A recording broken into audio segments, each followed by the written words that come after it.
A Saudi human rights activist who accused Saudi Arabia of targeting him with spyware was awarded just over £3 million in damages by a UK court. The High Court effectively proved that the Saudi royal family ordered the hack with the infamous Pegasus spyware and also organised an assault on the British citizen in central London.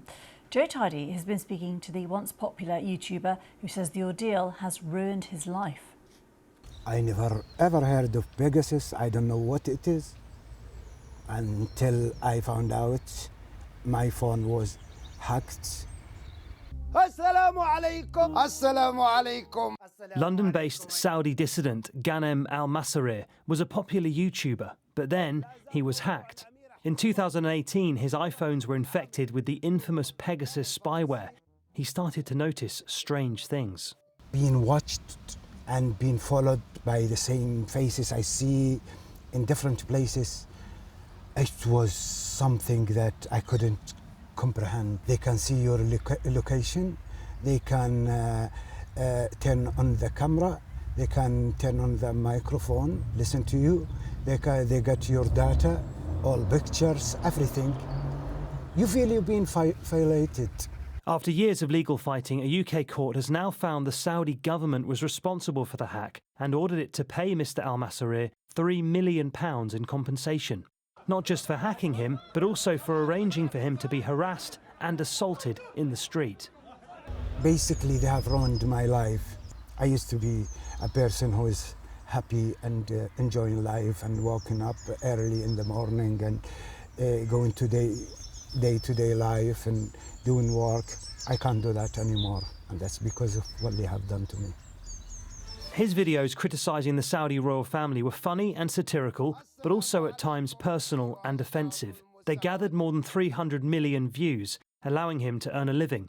But he hasn't posted in 3 years and is now shy about being in public. In a sense, then, am I right in saying, it's tragic here, but they've won? They've silenced you? I think that's what they wanted, and they have got it. How do you feel about that? I feel depressed that they can get away with something like that, especially in London, in Great Britain. The hack and assault happened in the same year that Saudi journalist and dissident Jamal Khashoggi was hacked and murdered in the Saudi consulate in Turkey. US authorities assess that Crown Prince Mohammed bin Salman ordered the killing, something that the ruler denies. Saudi Arabia initially fought al-Masarir in court, arguing that it had immunity because it's a country. But it lost that immunity in 2022 and has not made any attempt to defend itself since, which begs the question, do you think they'll ever actually pay?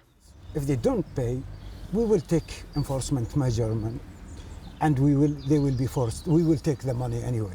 Saudi Arabia has spent the last few years, and lots of money, on sporting and cultural events, including a large comedy festival in October. Big-name Western performers, including Jimmy Carr and Kevin Hart, performed, in spite of criticism from Human Rights Watch, something that angered al-Masarir.